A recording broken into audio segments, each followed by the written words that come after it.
चढ़ावा चोरी पर एसआईटी रिपोर्ट से एक बड़ा खुलासा हुआ है। नकदी चढ़ावे के प्रबंधन में गंभीर लापरवाही मिली है। कई जगह पर रिकॉर्ड अधूरे हैं, अव्यवस्थित मिले।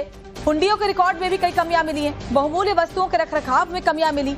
निगरानी हो, जवाबदेही की व्यवस्था प्रभावी नहीं मिली है। जांच में सामने आया कि नकदी और चढ़ावे के प्रबंधन में कई स्तरों पर गंभीर प्रशासनिक, सुरक्षा और निगरानी संबंधी कमियां थी। एसओपी का पालन नहीं हुआ, रिकॉर्ड अधूरे रहे, कर्मचारियों की तलाशी नहीं कराई गई और बहुमूल्य वस्तुओं और नकदी की निगरानी में गंभीर लापरवाही बरती गई। इन्हीं खामियों का फायदा उठाकर चोरी और गबन की घटनाएं लंबे समय तक होती रही। और हमारे सहयोगी विनोद मिश्रा हमारे साथ ज्यादा जानकारी को लेकर जुड़े हुए हैं। विनोद, जरा डिटेल में जानकारी दे जो रिपोर्ट में सामने आया उसको लेकर। देखिए, रिपोर्ट में इस बात का साफ उल्लेख है कि एसओपीज का पालन नहीं किया गया, नियमों की अनदेखी हुई और सभी की भूमिका को भी तय किया गया है। अगर बात करें ट्रस्ट के जो मेंबर थे अनिल मिश्रा, जिनका कल इस्तीफा भी स्वीकार कर लिया गया है, अनिल मिश्रा की भूमिका को भी बाकायदा उस रिपोर्ट में, एसआईटी की रिपोर्ट में लिखा गया कि ये वरिष्ठ अधिकारी थे। नकदी संग्रहण और वित्तीय व्यवस्था की निगरानी इनकी जिम्मेदारी थी। बैंकों के साथ जो मिलकर गणना प्रक्रिया थी उसको एसओपी बनाने की जिम्मेदारी भी अनिल मिश्रा की थी और उन्होंने इसमें अहम भूमिका भी निभाई थी। लेकिन लापरवाहियां भी उनकी आई हैं। जो जांच की रिपोर्ट है एसआईटी की, उसमें कहा गया है कि उन्हें पता था कि कर्मचारियों की तलाशी होनी चाहिए, लेकिन इसे सख्ती से लागू नहीं किया गया और ना ही कोई स्पष्ट लिखित आदेश जारी किए गए अनिल मिश्रा के जरिए। इतना ही नहीं, बायोमेट्रिक उपस्थिति, तय वर्दी पहनना, निजी सामान ले जाने पर रोक और अन्य सुरक्षा नियमों को लागू कराने के लिए भी जरूरी दिशा निर्देश अनिल मिश्रा ने नहीं दिए थे। और यही एक बहुत बड़ी लापरवाही थी कि इतनी बड़ी चोरी की घटना सामने आई, जिसने पूरे ट्रस्ट पर जो है सवाल खड़े कर दिए। कर्मचारियों की तलाशी की व्यवस्था थी वो बहुत कमजोर रहने दिया गया और इसका जिम्मेदार जो है अनिल मिश्रा को एसआईटी की रिपोर्ट ने माना है कि वो इसके जिम्मेदार हैं। इतना ही नहीं, रिपोर्ट में ये भी कहा गया है कि अनिल मिश्रा ने अपनी जिम्मेदारी ठीक से नहीं निभाई। सुरक्षा व्यवस्था में कमियों की जानकारी होने के बावजूद उन्होंने समय रहते जरूरी कदम नहीं उठाए।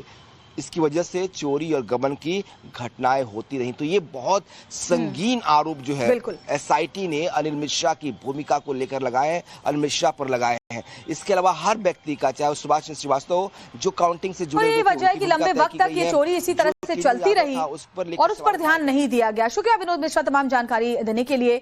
और आचार्य विक्रमादित्य, आपसे ही समझना चाहूंगी, आपने भी सुना हमारे सहयोगी क्या कह रहे थे। बैंक और ट्रस्ट के बीच जो एसओपी बनी थी, कई सुरक्षा उपाय तय किए गए थे, लेकिन लंबे वक्त तक एसओपी में नियमों की अनदेखी की गई, पालन नहीं किया गया। ऐसे लग रहा था कि सब कुछ छोड़ दिया गया है कुछ लोगों के हाथों में, कुछ कर्मचारियों के हाथों में।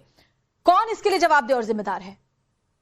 देखिए, जवाबदेह व्यक्ति जो थे उनकी गलती पकड़ी गई और उन्होंने रिजाइन किया। नई व्यवस्था आएगी, नई व्यवस्था का पालन किया जाएगा, नई व्यवस्था के अनुसार से चीजों को दुरुस्त किया जाएगा और यही इस पूरे प्रकरण से हमको सीखने को मिलता है और जो ट्रस्ट सीखेगा उसके अनुसार से कार्य करेगा।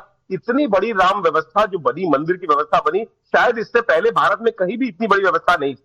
किसी ने इस प्रकार की व्यवस्था की परिकल्पना भी नहीं की थी कि 60 करोड़ आदमी वहां जाकर भगवान रामलला के दर्शन कर चुका है जिस व्यवस्था में चल रहा है। और उस व्यवस्था को जहां कुछ भेद छेद रह गए, उन छेदों को दुरुस्त कर पूरी तरह से तटस्थ होकर ट्रस्ट काम करेगा। पूरे भारत के अंदर राम के नाम का प्रचार प्रसार पूरे विश्व में जिस प्रकार से हो रहा है, राम नाम सत्य है और राम नाम का पूरा कार्य संसार में सुंदर रूप से चलेगा, इस बात का हमको पूर्ण विश्वास है। और यहाँ बैठा एक एक व्यक्ति विश्वास रखता है मन में। अब टीवी पे आने विश्वास, राम की आस्था पर कोई सवाल नहीं है। राम की आस्था पर तो कोई चार लोग चोरी कर लेंगे, उस पर तो कुछ भी बदलाव नहीं आएगा। बदलाव जो लोग जिस तरह से राम के चरणों में अर्पित कर रहे थे, अपना सर्वस्व निछावर कर रहे थे, मुझे लगता है कि अपनी आस्था और श्रद्धा के हिसाब से लोगों ने बढ़ चढ़कर वहां दान दिया, क्योंकि लोगों ने लंबा इंतजार किया था, इसीलिए उनकी आस्था को ठेस पहुंची है।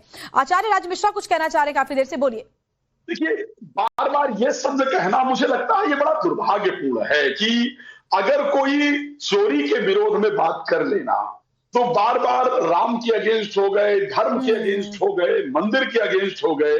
भाई मैं कहता हूं, राम सत्य संकल्प प्रभु महाकाल बस तोरी, पर मैं रघुवीर शरण अब जाऊं देव जन खोरी। अगर धर्म के विरोध में रावण निकला तो उस कंडीशन में विभीषण ने भी उसका साथ छोड़ दिया।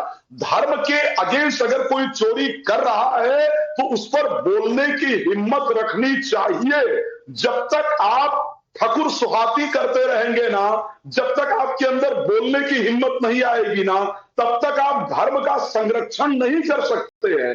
तो फिर उनके साथ उनका विनाश भी संभव होता है, जो एक्चुअल में बहुत ज्यादा सुन लीजिए, एक व्यक्ति था सिर्फ श्री रामचरितमानस के अंदर, जिसने स्पष्ट रूप से कहा कि विरोध न मानिए, रावण का विरोध किया उन्होंने, इसने किया